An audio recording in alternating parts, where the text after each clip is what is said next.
The Demolitionist is a wrecking ball, destroying obstacles and using them to power up her attacks. In this 10th and final video covering the starting classes of Gloomhaven, I'll cover the Demolitionist from the Jaws of the Lion DLC.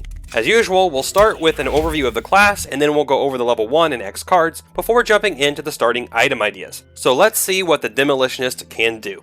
The Demolitionist is a medium health character starting with 8 HP and has a small hand size of only 9. Complexity-wise, this class plays fairly straightforward, though you will have to think about where obstacles are and how best you can use them. This is because many of the Demolitionist's abilities will use obstacles to power up attacks, grant strength into the Demolitionist, or even bless the Demolitionist. In addition, some cards allow us to use walls to power up our attacks as well. For the most part, our attacks are melee attacks, though there are a few ranged options as well. The Demolitionist's role in the party will be as a single target DPS character, as with use of obstacles, the Demolitionist can be quite strong one-on-one.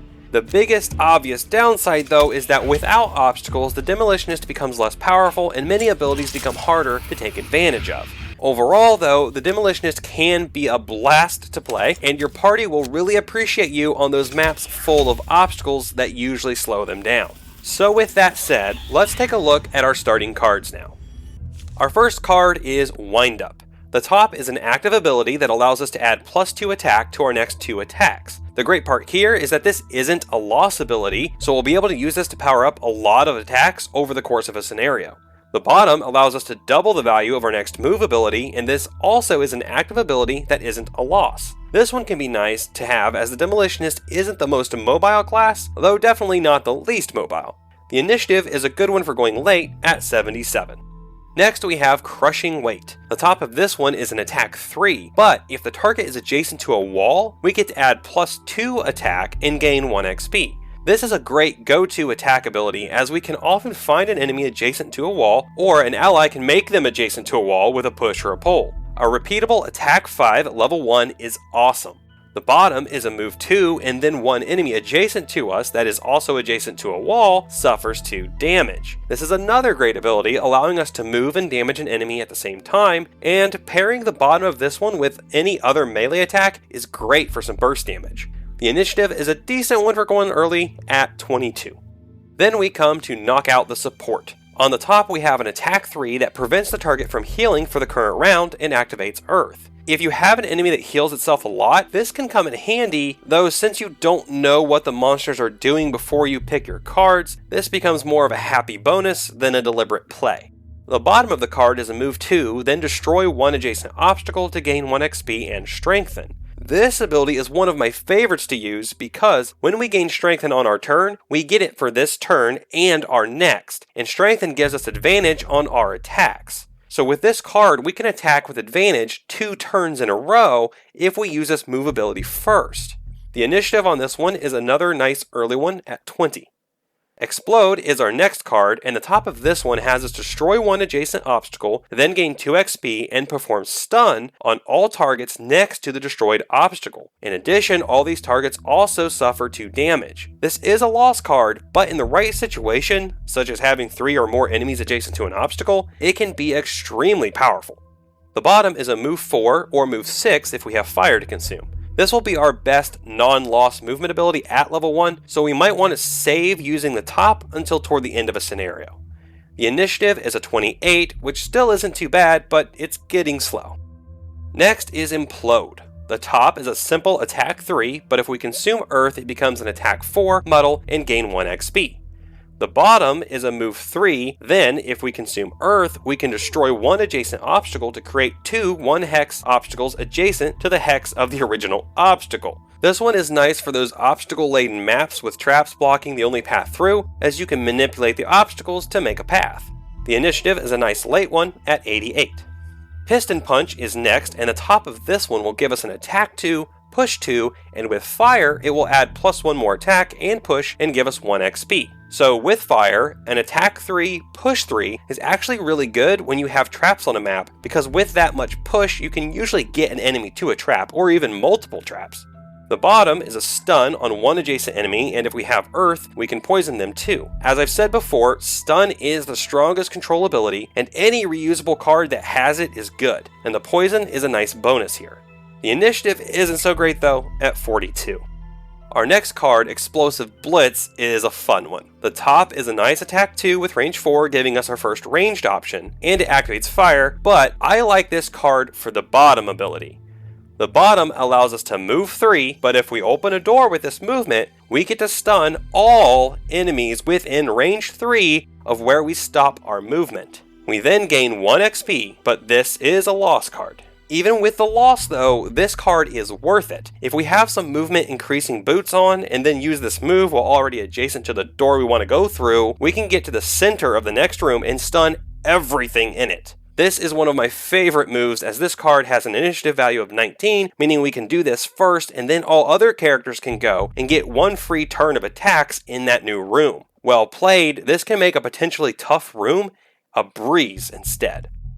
Alright, so next we have the big one. This is a powerful AoE attack with attack 3, range 2 in the 7 hex pattern, and it activates earth and fire and gives us 2 XP, but it is a loss ability.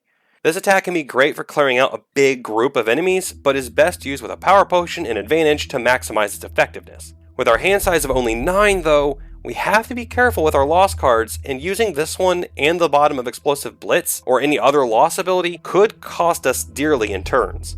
The bottom of the big one is another move 3, but this time if we destroy an obstacle adjacent to us after the move, we gain 1 XP and bless ourselves. Blessings, by the way, are extra ×2 modifiers placed into your modifier pool, making crits more likely. The initiative on this one is a 37. The last of the level 1 cards is 1-2 Punch. The top ability here is another fun one with an attack 2 and then an attack 1, but if the second attack targets the same enemy as the first, we get to add push 2 and muddle and gain 1 XP. This ability may not sound like much, but imagine using wind up on the previous turn to make this an attack 4 and then attack 3. Now we have a base attack of 7 altogether. The bottom is an attack 1 and then loot 1, which is a bit different as you don't usually see an attack and a loot combined. If you got an enemy down to 1 health, this could be nice for a quick mugging. The initiative is a later one at 66. Okay, now we have the X cards, and the first of those is Rubble. The top of this one gives us a move 2 with jump and gain 1 XP, but we may end this movement on an obstacle to destroy it, gain 1 more XP, and then attack for 4 and activate Earth. If we have a lot of obstacles to work with, this is a pretty good repeatable attack 4, otherwise it's still a nice rare top move ability with jump and will activate Earth for us. The bottom is a move 2, and if we have fire to consume, we can create a 1 hex obstacle adjacent to us if we are adjacent to a wall. This ability is nice for giving us an obstacle to use when we're on a map with very little of them. The initiative is a 55. So, if you are on a map with few or no obstacles, this would definitely be a good card to swap in if you want obstacles to work with, though you'll have to spend turns to create them. Next, we have Level.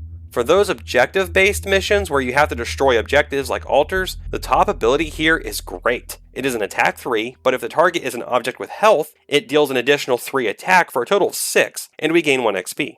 As the name suggests, the Demolitionist will be particularly effective on objective killing missions, as this is only the first card that will help with taking out objectives, with more coming at later levels. The bottom of level will allow us to add +1 attack to all our attacks this round, which, if paired with something like the 1-2 Punch, becomes even stronger. The initiative is a 61. This card should be brought along for any objective destroying mission, but otherwise you can probably leave it on the bench. Finally, we have Lobbed Charge. The top here will allow us to create a 3 damage muddle trap and an empty hex within range 3 of us and create fire. This can be really good in some situations by helping us manipulate enemy movement as they try to avoid it, or by just providing a nice place to push our next target into. The bottom is a move 4, but we can target one adjacent enemy at the end of the move for an attack whose value is equal to the amount of hexes we moved if each of those hexes brought us closer to the target. A little complicated, but basically if we started 3 moves away, we do an attack 3, if we started 4 moves away, an attack 4, and so on. This attack also pushes for 2 and we gain 1 XP. This is a loss ability, so if we decide to use it, we will want to maximize its damage output, so starting 4 hexes away. I don't use this card myself though because of its situationalness, and in general I stick to the level 1 cards with the Demolitionist starting out. Okay, with the cards covered, let's look at the starting items. First up for the Demolitionist, let's grab some Eagle Eye Goggles for use with our bigger attacks so we don't miss with them. Then let's grab a heater shield since we'll be in melee range most of the time, and then a health potion for the same reason. After that, boots of striding will help us with movement and getting the most out of the bottom of explosive blitz. For armor, I'd take the leather armor, and finally for our second hand item, a poison dagger will suit us very well, especially when considering using something like 1-2 punch on an enemy we poisoned on the previous turn. With an array of obstacle destroying and creating abilities, and in some cases being farther empowered by those abilities, playing the Demolitionist can be very rewarding when you pull off a combo of 2 seemingly mundane cards to create an overpowered effect. If you enjoy an aggressive attacking playstyle with plenty of options for optimizing your attacks and bringing a big bang in a little package, I think you'll enjoy the Demolitionist. Remember to leave a like if you made it this far, and feel free to ask any question about this class or any other starting class, and let me know what you think about the Demolitionist in the comments. If you haven't seen the rest of the series yet, you can start with this video right here, or check out the Gloomhaven playlist on my channel. As always, thank you so much for watching, have a great day, and keep on gaming.